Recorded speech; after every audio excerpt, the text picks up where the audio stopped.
여기 충격적인 소식이 전해집니다. 태국의 충격적인 지진 후에도 끝나지 않는 더 충격적인 문제가 있습니다. 중국과 비밀리에 거래를 지속해오던 태국 정부. 하지만 그로 인한 피해로 태국 전 국민이 피해를 보고 있는데요. 뒤늦게 후회를 하며 한국에 다시 도움을 요청하는 태국 정부인데요. 도대체 무슨 일이 있었던 것일까요? 오늘의 사연 한번 들어보겠습니다. 안녕하세요. 저는 미국 환경 전문 매체 글로벌 그린 뉴스의 기자로 일하고 있는 소피아 터너예요. 홍수도 가뭄도 폭풍도 취재했기에 이 정도면 다 본 줄 알았어요. 그래서 편집장이 북부 태국의 쌀 농사와 물 문제를 취재해 오라고 했을 때 이거야 식은 죽 먹기지라고 생각했어요. 그리고 뜻밖의 소식을 전해 들었는데 기술이 뛰어난 나라에서 미국 혹은 일본이나 독일이 태국 문제를 해결할 거라고 믿고 있었어요. 하지만 한국이 태국 물 문제를 해결하러 왔다는 소식을 듣고선 믿을 수가 없었어요. 한국은 아직 그 정도의 기술도 없을 뿐더러 아직 개발도상국이라는 이미지가 강했어요. 그저 한국하면 떠오르는 게 휴대폰과 자동차 정도밖에 생각이 나지 않았어요. 저는 걱정이 들었어요. 한국이 진짜 태국의 큰 물 문제를 해결할 수 있을까 하고 눈을 굴렸어요. 해가 뜨기 전 치앙마이에 도착했어요. 영어와 태국어 표지판이 택시 타는 곳을 안내해줬습니다. 밖으로 나오니 제스민 향과 길거리 음식 냄새가 섞여 있었어요. 무지갯빛 툭툭이가 싱싱 지나가고 주황색 승복을 입은 스님들이 조용히 길을 걸으시더군요. 고향과는 전혀 다른 풍경에 설렜어요. 택시에 올라 좁은 도로를 달렸습니다. 양쪽에 대나무와 화려한 꽃들이 줄지어 있었어요. 창문에 얼굴을 붙이고 논밭을 봤죠. 푸른 논이 마치 조각보처럼 펼쳐졌어요.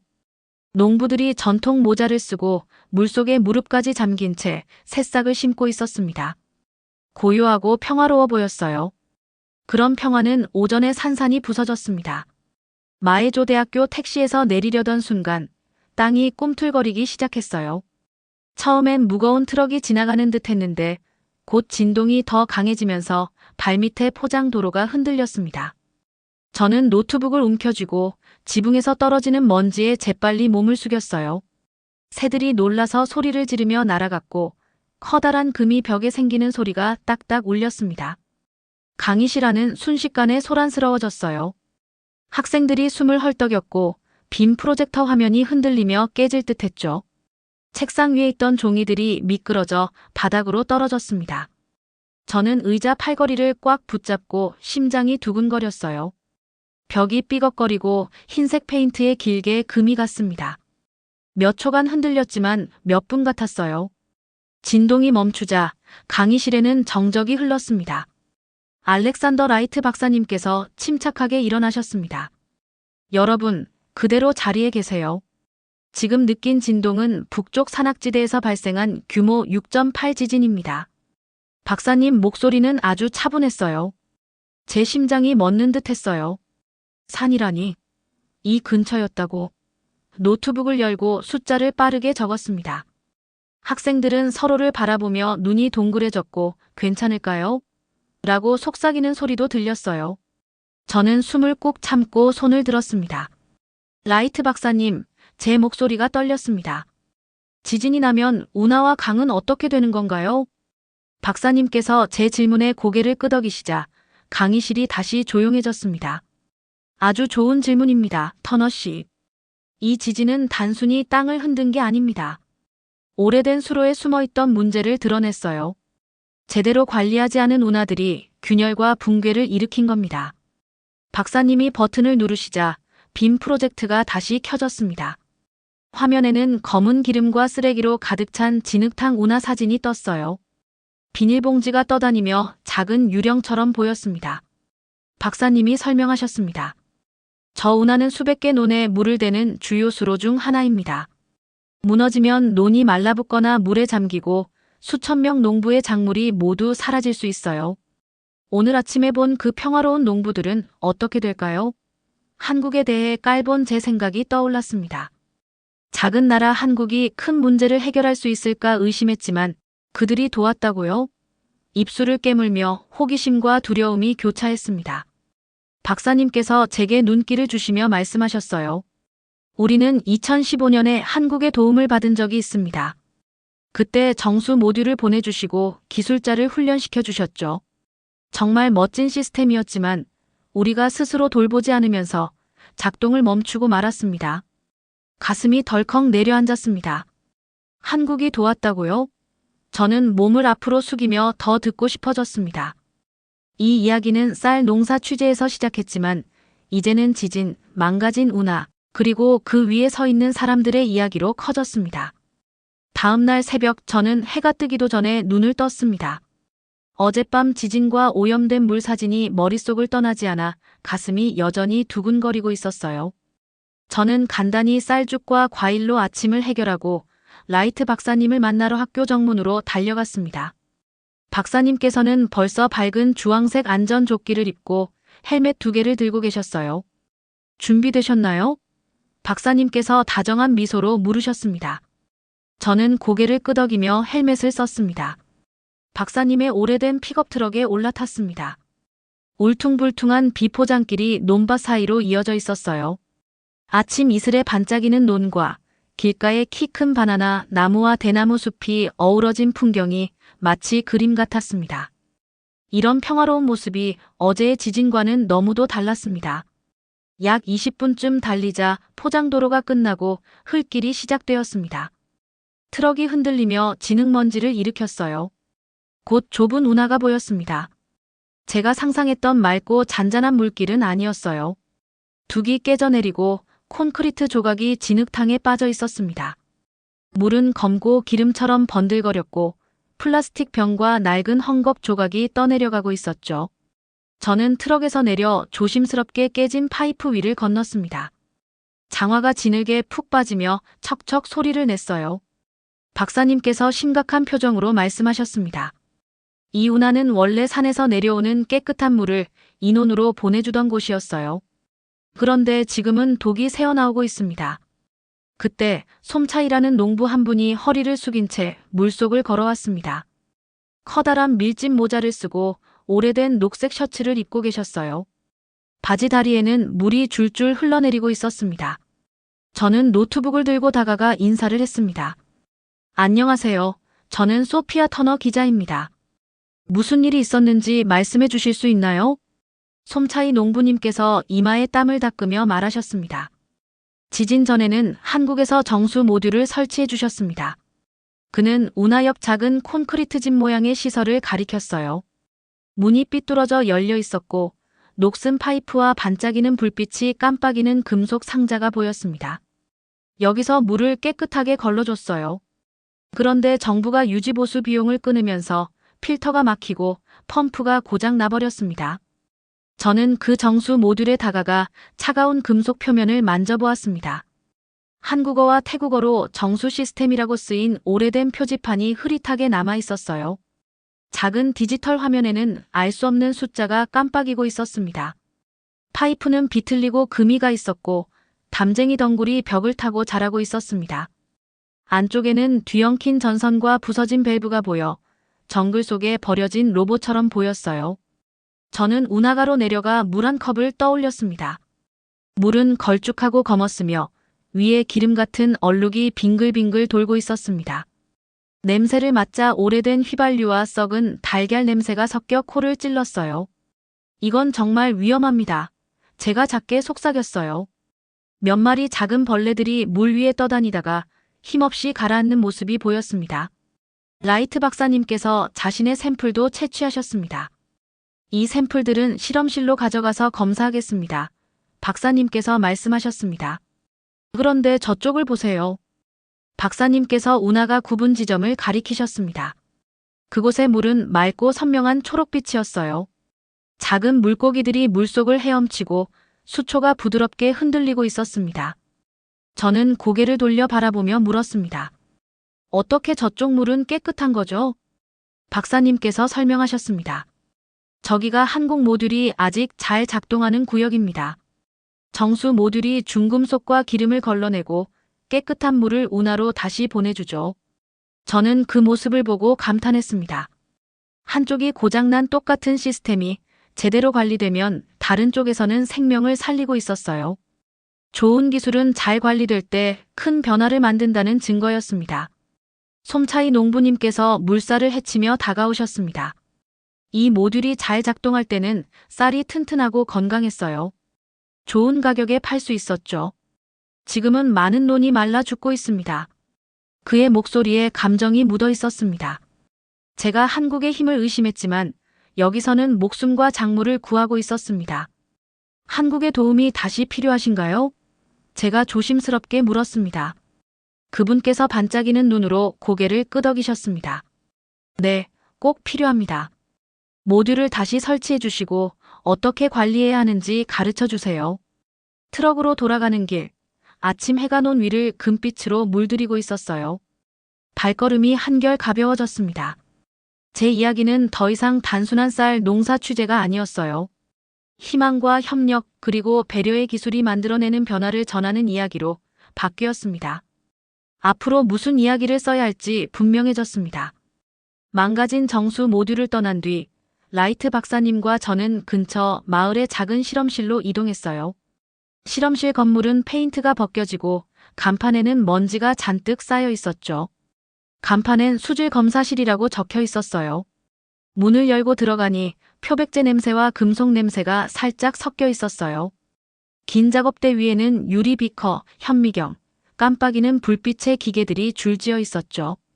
흰 가운을 입은 2명의 실험실 기술자분이 우리를 반겨주시며 작업대로 안내해 주셨어요. 라이트 박사님께서 어제 채취한 검은 운하물과 깨끗한 쪽 물을 작업대 위에 올려놓으셨습니다. 저는 눈을 크게 뜨고 지켜봤어요. 나루에몬 기술자님이 장갑을 끼고 더러운 샘플을 조심스럽게 유리 실린더에 부었어요. 투명한 액체를 몇 방울 떨어뜨리자 물이 시뻘건 초록색으로 변했습니다. 그 다음 작은 측정봉을 실린더에 담갔죠. 디지털 화면에 숫자가 떴습니다. 납 0.8ppm, 비소 0.5ppm, 수은 0.02ppm. 저는 찡그렸어요. 그 숫자는 마실 수 있는 물의 안전 기준보다 10배나 높은 수치였거든요. 목이 메면서 작은 목소리로 속삭였습니다. 이 물은 독이에요. 라이트 박사님께서 고개를 끄덕이셨어요. 사람도, 농작물도, 물고기도 모두 위험합니다. 박사님께서 저를 보며 말씀하셨습니다. 소피아, 어제 깨끗한 쪽에서 한국 모듈이 어떻게 작동하는지 보셨죠? 이제 왜 더 많은 모듈이 필요한지, 또 제대로 가동해야 하는지 이해가 될 거예요. 그때 라이트 박사님께서 휴대폰을 두드리셨습니다. 한국의 이민준 박사님과 화상 통화를 연결해 두었습니다. 라고 말씀하셨죠. 제 심장이 빠르게 뛰었습니다. 이 모듈을 설계한 엔지니어의 설명을 들을 수 있다니요. 화면이 전환되자 깔끔한 사무실이 보였어요. 안경을 쓰고 단정한 실험실 가운을 입은 이민준 박사님이 등장하셨습니다. 책장에는 책과 정수장치 모형이 가지런히 놓여 있었어요. 박사님께서 영어로 다정하게 인사하셨습니다. 안녕하세요, 소피아 라이트 박사님. 대화하게 되어 기쁩니다. 저는 간단히 인사하고 물었습니다. 박사님, 정수 모듈이 어떻게 작동하는지 설명해 주실 수 있나요? 박사님께서 몸을 앞으로 기울이시며 말씀하셨습니다. 물론입니다. 이 모듈은 2단계로 작동해요. 첫째, 여과장치가 진흙, 낙엽, 플라스틱을 큰 입자순대로 걸러냅니다. 둘째, 활성탄과 특수 화학물질이 납과 비소 같은 중금속을 흡착합니다. 마지막으로 작은 자외선 램프가 박테리아를 죽여 깨끗한 물을 만드는 구조입니다. 화면에 간단한 도표가 떴어요. 침전 여과기, 탄소 여과기, 자외선 챔버라고 적힌 상자와 파이프 그림이었어요. 거의 손으로 만질 수 있을 것 같았습니다. 저는 다시 물었습니다. 왜 이 모듈이 이곳에서 멈췄을까요? 박사님 얼굴이 진지해지셨습니다. 유지 관리가 핵심입니다. 필터는 3달마다 교체해야 하고 화학물질 보충도 필요해요. 펌프는 윤활유를 발라 주어야 하고요. 한국에서는 전담팀이 정기적으로 점검했습니다. 그런데 점검이 멈추면 시스템이 막히고 고장 나버립니다. 라이트 박사님께서 고개를 끄덕이셨습니다. 바로 그 일이 일어났습니다. 태국 기술자 교육을 더 진행하고 예비 부품 확보 예산도 마련해야 해요. 이민준 박사님께서 다시 미소 지으셨습니다. 다시 도울 준비가 되어 있습니다. 모듈과 예비 부품을 보내드릴 수 있어요. 더 중요한 건 교육 프로그램입니다. 현지 기술자들이 스스로 유지 보수할 수 있도록 가르치겠습니다. 저는 희망이 샘솟는 느낌이었습니다. 그럼 수천 명의 생명과 농작물을 구할 수 있겠네요. 제가 말했습니다. 박사님께서 환하게 웃으시며 함께라면 태국 농부들에게 깨끗한 물을 다시 가져다 줄 수 있습니다. 라고 하셨습니다. 화상 통화가 끝나고 저는 노트북을 덮으며 결심했습니다. 오염된 물을 확인하고 검사하고 해결 방안을 들었어요. 이 이야기를 세상에 전해 한국의 따뜻한 기술과 적절한 관리가 어떻게 오염수를 생명을 살리는 깨끗한 물로 바꾸는지 보여드리겠다고요. 그리고 그 약속이 현실이 되도록 돕겠다고 다짐했습니다.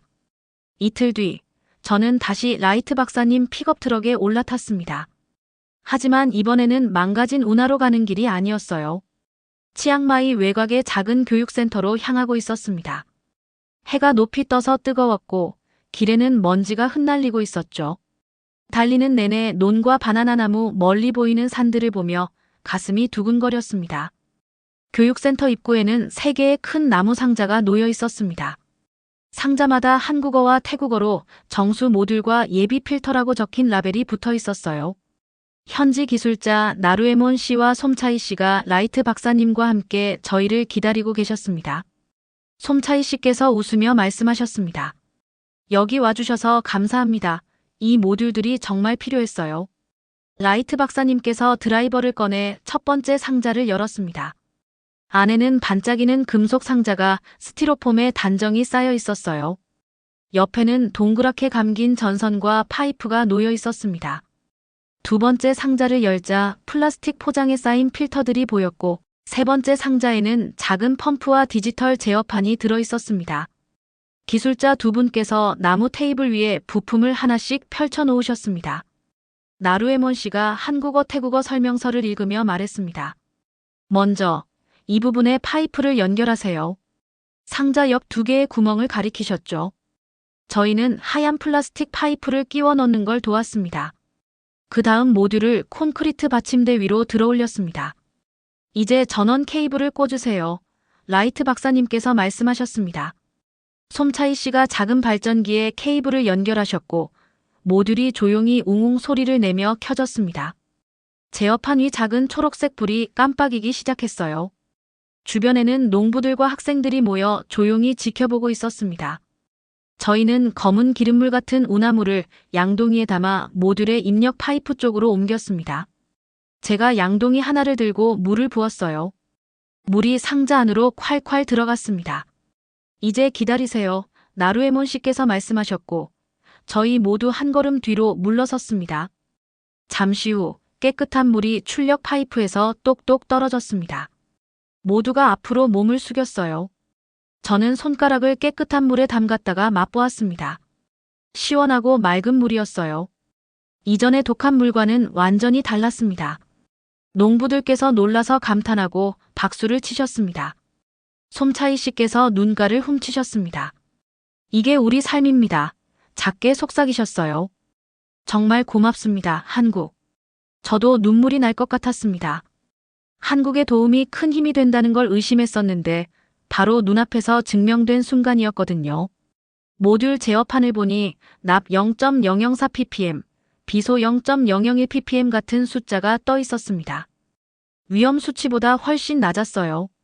흐름 속도와 필터 상태도 한국어로 깔끔하게 표시되어 있었습니다. 이제 본격적인 교육이 시작되었습니다. 라이트 박사님과 나루에몬 씨께서 필터 교체 방법을 보여주셨습니다. 상단 패널을 들어올리고 더러워진 필터를 빼낸 뒤 새 필터를 끼우는 과정을 시연하셨죠. 저도 직접 해보았습니다. 잡아당기고 돌리고 고정하기. 그 다음 작은 트레이인 침전물 받침을 청소하는 연습도 했습니다. 낙엽과 플라스틱 조각을 털어내는 작업이었어요. 모두가 돌아가며 해보고 저는 도울 수 있는 부분을 돕느라 분주했습니다. 농부들께서 질문하셨습니다. 필터는 얼마나 자주 교체해야 하나요? 펌프가 멈추면 어떻게 하나요? 예비 부품은 어디서 구하죠? 나루에몬 씨께서 차분히 설명해 주셨습니다. 한국어, 태국어 매뉴얼을 가리키며 하나하나 답변하셨죠. 저는 영어로 라이트 박사님께 통역했고 박사님께서는 고개를 끄덕이며 메모하셨습니다. 정오가 되자 해가 머리 위로 떠올랐습니다. 저희는 운하를 따라 3개의 모듈을 모두 설치했습니다. 각각 웅웅 소리를 내며 맑은 물을 내보내고 있었어요. 수초가 흔들리고 작은 물고기가 지나갔어요. 아이들이 물가로 달려와 맑은 물을 보며 깔깔 웃었습니다. 라이트 박사님께서 저희를 원으로 모으셨습니다. 오늘 여러분은 모듈 설치와 유지 보수를 배웠습니다. 기술도 돌봐주는 손길과 협력이 필요합니다. 한국은 도울 준비가 되어 있지만 여러분이 잘 관리해야 합니다.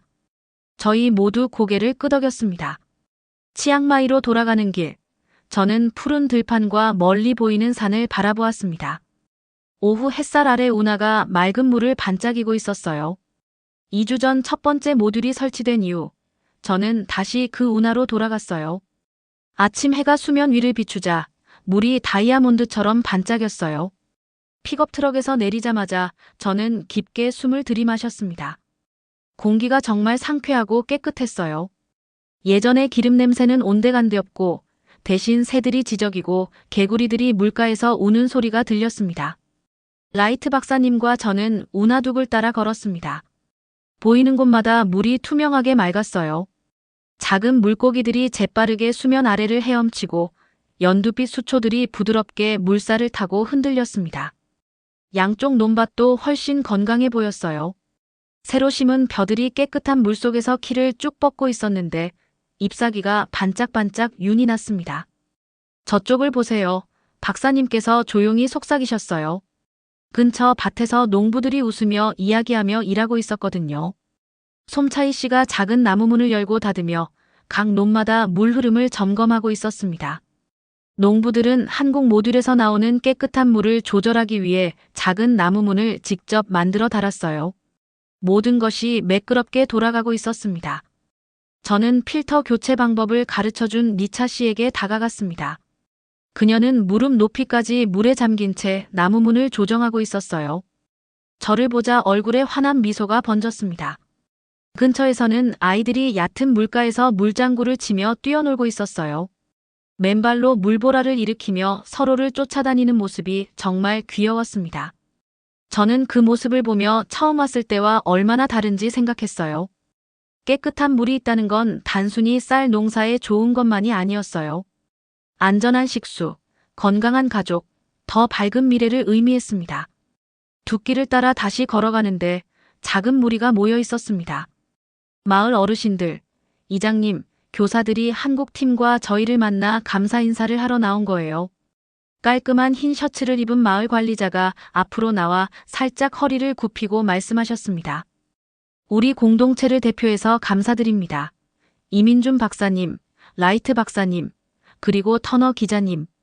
한국의 도움이 우리 삶을 완전히 바꿔놓았습니다. 저는 눈가가 뜨거워졌습니다. 관리자를 보며 말했어요. 이건 여러분의 성과입니다. 모듈을 돌보고 물을 지킨 건 여러분이었어요. 한국은 도구만 드렸고 여러분이 실제로 작동시킨 거예요. 그분께서 고개를 끄덕이시며 답하셨습니다. 맞습니다. 하지만 한국 친구들이 없었다면 불가능했을 거예요. 그들의 기술과 교육이 우리에게 기회를 주었습니다. 잠시 멈추시더니 덧붙이셨어요. 우리는 이 모듈을 계속 유지 보수할 것입니다. 약속합니다. 우리 아이들이 건강하게 자랄 수 있도록 잘 돌보겠습니다. 군중은 박수를 치며 감사합니다. 한국. 을 외쳤습니다. 그 소리가 논밭 사이로 메아리 쳤어요. 저는 눈을 감고 그 소리를 들으며 기쁨과 안도감을 느꼈습니다. 얼마 후 라이트 박사님과 저는 나무 그늘 아래에 앉았습니다. 박사님께서 작은 보온병에서 깨끗한 물을 따라주셨어요. 이게 바로 우리가 하는 일의 이유입니다. 박사님께서 조용히 말씀하셨습니다. 저도 고개를 끄덕이며 대답했어요. 처음에는 쌀 농사 기사를 쓰려고 왔는데 훨씬 더 큰 것을 발견했습니다. 사람들이 함께 일하는 모습을 봤어요. 태국과 한국이 망가진 운하를 희망의 강으로 바꾸는 거리요. 라이트 박사님께서 웃으시며 들판을 바라보셨습니다. 이건 시작일 뿐입니다. 곧 다른 마을들도 도움을 요청할 거예요. 그리고 한국은 언제나 기술과 우정을 나눌 겁니다. 제가 물을 마시며 박사님께서 옳다는 걸 확신했습니다. 이 이야기는 신문과 웹사이트, 교실을 가로질러 멀리 퍼질 거예요. 누군가 이 이야기를 읽을 때마다 작은 친절과 협력이 어떻게 진흙탕물을 생명을 살리는 맑은 물로 바꿀 수 있는지 알게 될 테니까요. 태국에서의 마지막 아침은 따스한 햇살과 새소리로 시작했어요. 저는 일찍 일어나 운하 옆에 있는 작은 학교로 걸어갔습니다. 알록달록 칠해진 벽에는 물고기, 개구리, 벼 그림이 그려져 있었어요. 파란 교복을 입은 아이들이 저를 보고 웃으며 손을 흔들었습니다. 교사인 플로이 선생님께서 반갑게 맞아주셨어요. 안녕하세요, 소피아 기자님, 플로이 선생님께서 환하게 인사하셨습니다. 오늘 아이들이 새 모듈 물을 마실 거예요. 선생님께서 학교 텃밭 옆에 있는 수도꼭지줄로 저를 안내해 주셨어요. 저는 작은 컵을 든 10살 정도의 아이들이 줄지어 서서 물을 받는 모습을 지켜봤습니다. 한 명씩 컵에 맑은 물을 채우고 조심스럽게 한 모금씩 마셨습니다. 저는 무릎을 꿇고 물었습니다. 기분이 어때요? 이제 안심돼요. 한 소년이 말했어요. 더러운 물 때문에 아플 걱정을 안 해도 돼요. 아이들의 솔직한 대답에 제 가슴이 뭉클해졌습니다. 깨끗한 물이 그들의 일상이 된 거예요. 플로이 선생님께서 학교 텃밭을 보여주셨어요. 초록색 상추, 빨간 토마토, 보라색 가지가 건강하게 자라고 있었습니다. 모듈 물로 이 식물들을 키우고 있어요. 선생님께서 설명하셨습니다. 이 채소들은 학교 점심에 사용됩니다. 저는 토마토 한 조각을 맛보았는데 달콤하고 촉촉했어요. 호텔로 돌아와 짐을 싸며 노트를 다시 살펴보았습니다. 처음에는 단순히 쌀 농사 기사라고 생각했는데 이야기는 지진 피해, 오염된 운하, 그리고 한국과의 생명 살리는 협력으로 커졌습니다. 뿌듯하기도 했지만 떠나야 한다는 아쉬움도 컸어요. 그날 오후 저는 방콕에 있는 한국 대사관을 방문했습니다. 박진우 대사님께서 대리석 로비에서 반갑게 맞아주셨어요. 터너 기자님, 저희 이야기를 전해주셔서 감사합니다. 대사님께서 악수하며 말씀하셨습니다. 작은 회의실로 안내받아 들어갔어요. 곧 중요한 행사가 열릴 예정이었거든요. 긴 탁자 위에는 한글과 태국어로 된 문서들이 놓여 있었습니다. 태국 정부 관계자와 한국 엔지니어들이 함께 앉아 있었어요. 박 대사님과 태국 수자원부 차관님께서 새 협약서에 서명하셨습니다. 정수 모듈 10대 추가 지원, 예비 부품 제공, 5년간 유지 보수 계획이 담긴 약속이었습니다. 모두 박수를 치고 사진을 찍었어요. 먼저 차관님께서 말씀하셨습니다. 한국과의 협력 덕분에 농부와 아이들에게 희망과 건강을 가져다 주셨습니다. 앞으로도 이 모듈을 잘 관리하겠습니다. 이어서 박 대사님께서 말씀하셨어요. 한국은 태국과 함께할 수 있어 영광입니다. 깨끗한 물은 권리이지 특권이 아닙니다. 이 행사는 단순한 문서 서명이 아니었어요. 두 나라가 우정과 신뢰를 약속하는 순간이었습니다. 저녁에 마지막 짐을 챙기며 저는 플로이 선생님께 받은 작은 선물을 꺼냈습니다. 벼 그림이 수놓인 손수건이었어요. 품에 꼭 안고 아이들 얼굴을 떠올렸습니다. 공항에서 탑승 게이트를 기다리며 저는 노트북을 꺼냈습니다. 오늘 깨끗한 물이 아이들의 얼굴에 미소를 가져다 주는 걸 봤습니다. 선생님들이 정수 물로 텃밭을 가꾸는 모습을 지켜봤습니다. 두 나라 정부가 내일을 약속하는 순간을 목격했어요. 이 이야기는 지진과 오염된 운하에서 시작해 희망과 우정, 협력으로 마무리됩니다. 한국 기술과 마음을 나눠주셔서 감사합니다. 노트북을 덮으며 깊은 사명감을 느꼈습니다. 이 이야기를 고국 독자들에게 전해 친절과 기술이 어떻게 삶을 바꿀 수 있는지 보여드릴 거예요. 작은 나라 한국도 큰 변화를 만들 수 있다는 걸 알려드리고 싶었습니다. 비행기가 이륙할 때 반짝이는 운하와 논밭을 내려다보았습니다. 맑은 물이 은빛 실처럼 땅을 흐르고 있었어요. 저는 미소 지었습니다. 이건 끝이 아니라 새로운 시작이니까요. 영상 재미있게 보셨나요? 마음에 드셨다면 구독과 좋아요 부탁드리겠습니다. 다음 영상 만드는데 큰 힘이 됩니다. 감사합니다.